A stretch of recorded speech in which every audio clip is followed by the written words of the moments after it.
Welcome to Hillsboro United Methodist Church in Leiper's Fork. I'm Pastor Betty, and I'm grateful to be with you on this Good Friday. We've come together to remember this story and to read from the ancient text. I invite you to follow along with me at your own home. I'm reading starting in Matthew chapter 26. Then Jesus went with his disciples to a place called Gethsemane. And he said to them, "Sit here while I go over there and pray." And he took Peter and the two sons of Zebedee along with him, and he began to be sorrowful and troubled. And then he said to them, "My soul is overwhelmed with sorrow to the point of death. Stay here and keep watch with me."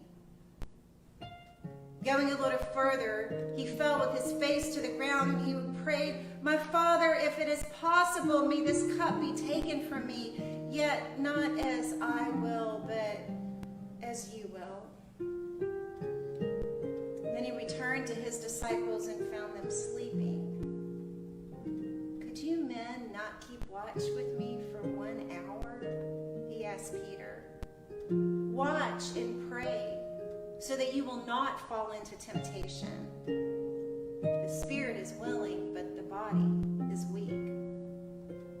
He went away a second time and he prayed, "My Father, if it is not possible that this cup be taken away unless I drink it, may your will be done." When he came back, he again found them sleeping because their eyes were heavy. So he left them and went away once more and prayed the third time, saying the same thing. Then he returned to the disciples and said to them, "Are you still sleeping and resting? Look, the hour is near, and the Son of Man is betrayed into the hands of sinners. Rise, let us go. Here comes my betrayer." While he was speaking, Judas, one of the 12, arrived, and with him was a large crowd armed with swords and clubs, sent from the chief priests and the elders of the people. Now the betrayer had arranged a signal with them. "The one I kiss is the man. Arrest him." Going at once to Jesus, Judas said, "Greetings, Rabbi," and he kissed him. Jesus replied, "Friend, do what you came for." And then the man stepped forward and seized Jesus and arrested him. And with that, one of Jesus' companions reached for his sword, drew it out, and struck the servant of the high priest, cutting off his ear. "Put your sword back in its place," Jesus said to him. "For all who draw the sword will die by the sword. Do you think I cannot call on my Father, and he will at once put at my disposal more than 12 legions of angels? But how then would the scripture be fulfilled, that it must happen this way?" At that time, Jesus said to the crowd, "Am I leading a rebellion that you have come out with swords and clubs to capture me? Every day I sat in the temple courts teaching, and you did not arrest me. But this has all taken place that the writings of the prophets might be fulfilled." And then all the disciples deserted him and fled. Those who arrested Jesus took him to Caiaphas, the high priest, where the teachers of the law and the elders had assembled. But Peter followed him at a distance right up to the courtyard of the high priest. He entered and sat down with the guards to see the outcome. The chief priests and the whole Sanhedrin were looking for false evidence against Jesus so that they could put him to death. But they did not find any, though many false witnesses came forward. Finally, 2 came forward and declared, "This fellow said, 'I am able to destroy the temple of God and rebuild it in 3 days.'" Then the high priest stood up and said to Jesus, "Are you not going to answer? What is this testimony that these men are bringing against you?" But Jesus remained silent. high priest said to him, I charge you under oath by the living God, tell us if you are the Christ, the Son of God. Yes, it is as you say, Jesus replied. But I say to all of you, in the future you will see the Son of Man sitting at the right hand of the Mighty One and coming on the clouds of heaven. And then the high priest tore his clothes and he said, he has spoken blasphemy. Why do we need any more witnesses? Look, now you have heard the blasphemy. What do you think? He is worthy of death, they answered. And then they spit in his face and struck him with their fists. Others slapped him and said, prophesy to us, Christ, who hit you? Now Peter was sitting out in the courtyard, and a servant girl came to him. You also were with Jesus of Galilee, she said. But he denied it before them all. I don't know what you're talking about, he said. And he went out to the gateway where another girl saw him and said to the people there, this fellow was with Jesus of Nazareth. And he denied it again with the oath, I don't know that man. And after a little while, those standing there went up to Peter and said, surely you're one of them, for your accent gives you away. And he began to call down curses on himself, and he swore to them, I don't know the man. Immediately a rooster crowed. And then Peter remembered the word Jesus had spoken. Before the rooster crows, you will deny me 3 times. And he went outside and he wept bitterly. Meanwhile, Jesus stood before the governor, and the governor asked him, are you the king of the Jews? Yes, it is as you say, Jesus replied. When he was accused by the chief priests and the elders, he gave no answer. And Pilate asked him, don't you hear the testimony that they're bringing against you? But Jesus made no reply, not even to a single charge, to the great amazement of the governor. Now, it was the governor's custom of the feast to release a prisoner chosen by the crowd. And at that time, they had a notorious prisoner called Barabbas. So when the crowd had gathered, Pilate asked them, which do you want me to release to you, Barabbas or Jesus, who is called Christ? For he knew it was out of envy that they had handed Jesus over to him.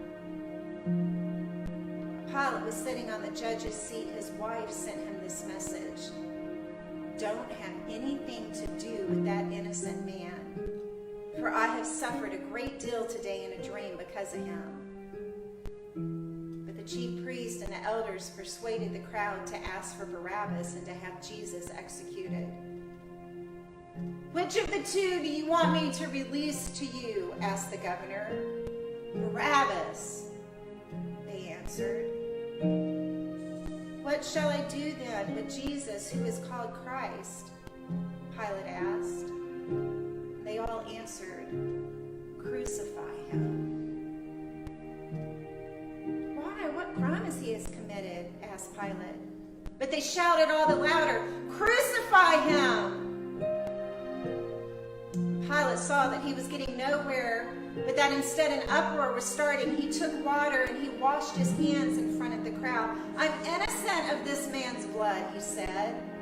It is your responsibility. And all the people answered, let his blood be on us and on our children.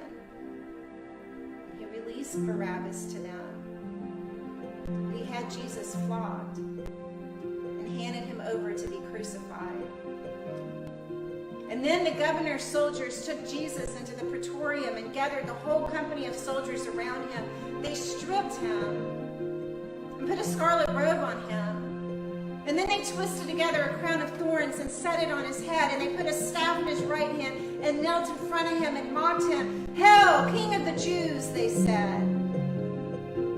They spit on him and took the staff and struck him on the head again and again. And after they had mocked him, they took off the robe and put his own clothes on him. And they led him away to crucify him. As they were going out, they met a man from Cyrene named Simon, and they forced him to carry the cross. And they came to a place called Golgotha, which means the place of the skull. And there they offered Jesus wine to drink mixed with gall. But after tasting it, he refused to drink it. When they had crucified him, they divided up his clothes by casting lots. And sitting down, they kept watch over him there. And above his head, they placed the written charge against him, saying, "This is Jesus, the King of the Jews." 2 robbers were crucified with him, one on his right and one on his left. And those who passed by hurled insults at him, shaking their heads and saying, "You who are going to destroy the temple and build it in 3 days, save yourself. Come down now from the cross if you are the Son of God." And in the same way, the chief priests, the teachers of the law, and the elders mocked him. "He saved others," they said, "but he can't save himself. He's the King of Israel. Let him come down now from the cross and we will believe him. He trusts in God, let God rescue him. Now if he wants him, for he said, 'I am the Son of God.'" In the same way, the robbers who were crucified with him also heaped insults on him. And from the 6th hour until the 9th hour, darkness came over all the land. About the 9th hour, Jesus cried out in a loud voice, "Eloi, Eloi, lama sabachthani," which means, my God, why have you forsaken me?" And when some of those standing there heard this, they said, "He's calling Elijah." And immediately one of them ran and got a sponge. He filled it with vinegar and put it on a stick and offered it to Jesus to drink. And the rest said, "No, leave him alone. Let's see if Elijah comes to save him." When Jesus had cried out again, and he gave up his spirit. And at that moment, the curtain of the temple was torn in two from the top to the bottom. The earth shook, and the rocks split. The tombs broke open, and the bodies of many holy people who had died were raised to life. They came out of the tomb, and after Jesus' resurrection, they went into the holy city and appeared to many people. And when the centurion and those with them who were guarding Jesus saw the earthquake and all that had happened, they were terrified and exclaimed, "Surely he was the Son of God." Many women were there watching from a distance. They had followed Jesus from Galilee to care for his needs. Among them were Mary Magdalene, Mary the mother of James, and the mother of Zebedee's sons. And as evening approached, there came a rich man from Arimathea named Joseph, who had himself become a disciple of Jesus. Going to Pilate, he asked for Jesus' body. Pilate ordered that it be given to him. And Joseph took the body, wrapped it in a clean linen cloth, and placed it in his own new tomb that he had cut out of the rock. He rolled a big stone in front of the entrance to the tomb, and he went away. And Mary Magdalene and the other Mary were sitting there opposite the tomb.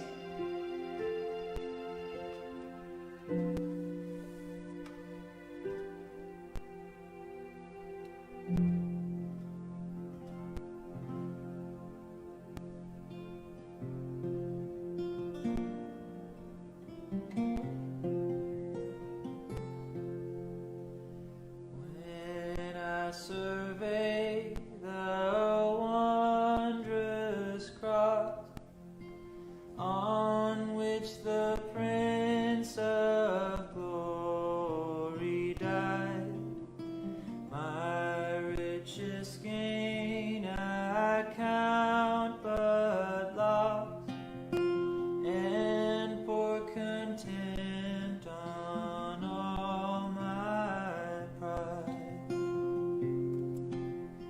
Forbid it, Lord, that I should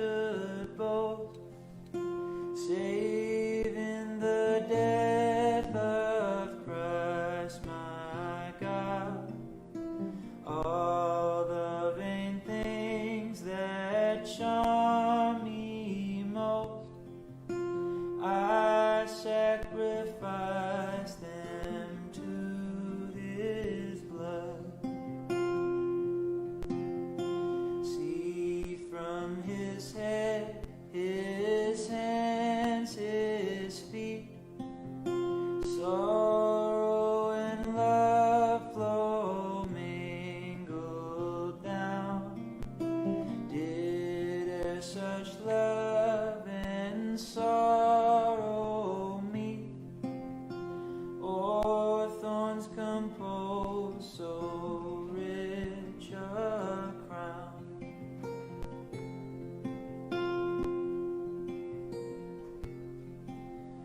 Were the whole realm of nature mine, that were an offering far too small.